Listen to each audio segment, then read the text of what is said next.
Hey everyone, and welcome to This Explainer. If you've spent literally any time looking into personal finance, you've almost certainly heard the phrase, the magic of compounding, right? People tell you, hey, just start investing in your 20s, and by the time you hit your 40s or 50s, boom, you'll be sitting on millions. And wow, it sounds incredible. But if you're actually out there doing it, sweating it out, putting away a piece of your paycheck every single month, you might be staring at your portfolio right now thinking, where is this magic? Today, we're going to break down the actual reality of compound interest. I want to walk you through exactly how it works, why it feels so painfully, incredibly slow at the start, and the massive psychological shift you absolutely need to make to see those life-changing results. Okay, let's dive into this. Why hasn't compounding made you rich yet? It's a question I hear all the time, especially from younger investors just starting out. You're making the sacrifices, you're putting away those 5,000 rupees a month with total dedication, but your wealth isn't exactly skyrocketing. It just kind of sits there. Maybe it goes up a tiny bit, maybe it actually goes down. It can feel so incredibly frustrating.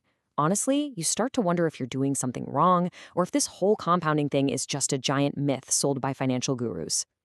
And you know what? That frustration comes from a massive gap between what we are promised and what we actually experience. The expectation is that investing is this smooth, beautiful escalator ride straight to instant wealth. But the reality? It's a grueling test of extreme patience mixed with absolute chaos. The truth is, the market just doesn't care about your expectations. It operates on cold, hard math. So to understand why you aren't rich yet, we really need to understand that math. To get there, we're going to strip away all the fancy financial jargon and go straight back to basics. Section 1, how compound interest actually works. The entire concept of compounding really hinges on something called the base effect. Basically, this just means you're earning a consistent growth rate on a constantly expanding foundation. Think of it like rolling a snowball down a hill. The interest you earn isn't just on your original money, it's the new snow sticking to all the snow you've already gathered. It sounds so incredibly simple, but trust me, this is the very engine of wealth creation. Let's move to and see how this builds in real time. Imagine you start with a base of just 100 rupees, and your investments grow by 10% a year. Okay, so at the end of year 1, you make 10 rupees. You now have 110 rupees. Great. But in year 2, something totally critical happens. Your new base is 110. So with that exact same 10% growth, you aren't making 10 rupees anymore. You're making 11 rupees. Your total is now 121. Year after year, this base expands, and your wealth actually accelerates without you ever having to chase higher and higher interest rates. And here is the truly fascinating part about the stock market. It literally does not care how big your base is. It hands out the exact same percentage to everyone. If a stock goes up 10% and your base is 100 rupees, well, you make a modest 10 rupees. But what if you've been doing this for decades and your base is 1 crore rupees? That exact same 10% market move hands you a 10 lakh rupee profit. The market didn't work any harder for the wealthy investor. The stock didn't perform any better. The only difference, the absolute only difference, is the size of the base. But getting your base to that massive size is exactly where 99% of people fail. Which brings us to section 2, surviving the flat years. Now, this is the absolute hardest part of the entire investing journey. It's the desert you have to cross to finally reach the oasis. If you map out compounding over a really long period, say 40 or 50 years, the visual is actually quite shocking. In year 1, your growth feels completely flat. By year 10, despite a whole decade of intense discipline, putting money away every single month, the curve still looks almost completely flat. It feels incredibly unrewarding. But wait and see what happens around year 15 and beyond. That's when the massive exponential jump finally begins. The curve just rockets upward at super speed. I really want you to absorb this concept. The early years are just building the foundation.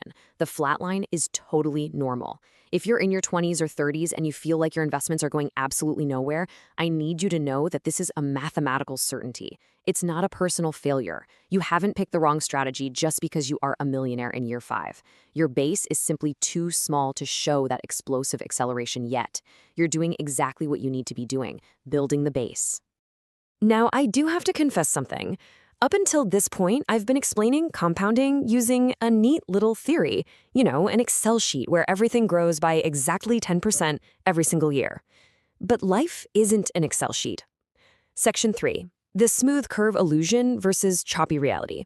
We need to completely shatter this illusion of the smooth curve right now And look at the actual, sometimes terrifying reality of the stock market. Now, what's really interesting about this slide is these are actual returns from the Nifty index, the top 50 stocks in India, during some pretty key historical moments. Look at the year 2000. During the dot-com crash, the market didn't smoothly grow 10%. No, it dropped 14%.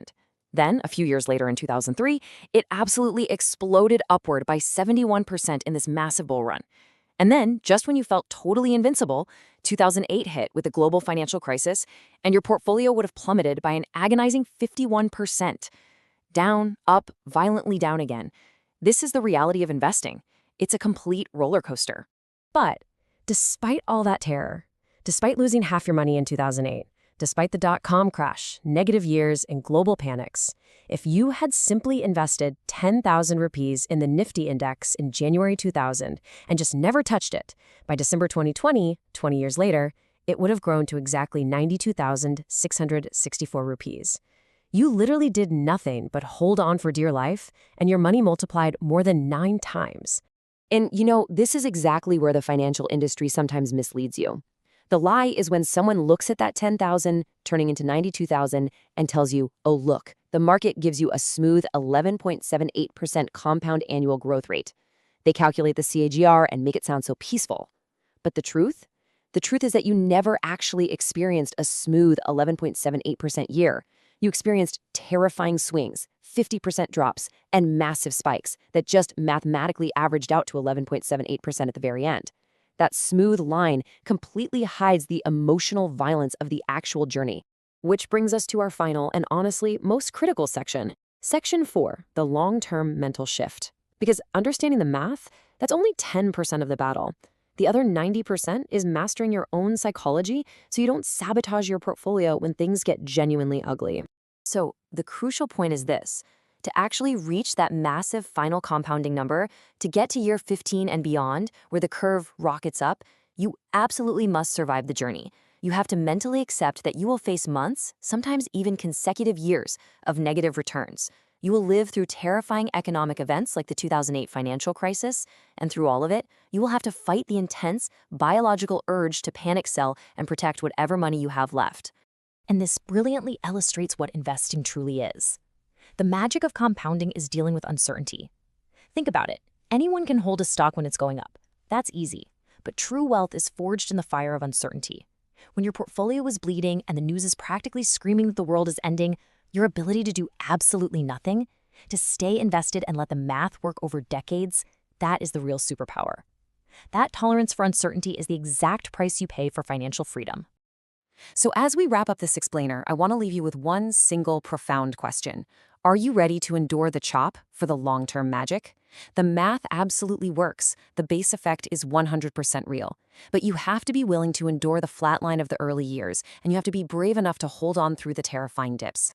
Keep building your base, stay incredibly patient, and let compounding do its heavy lifting. Thank you so much for joining me today. Next time you look at your investments, try to see them not with frustration, but with the patient, confident eyes of a true long-term compounder.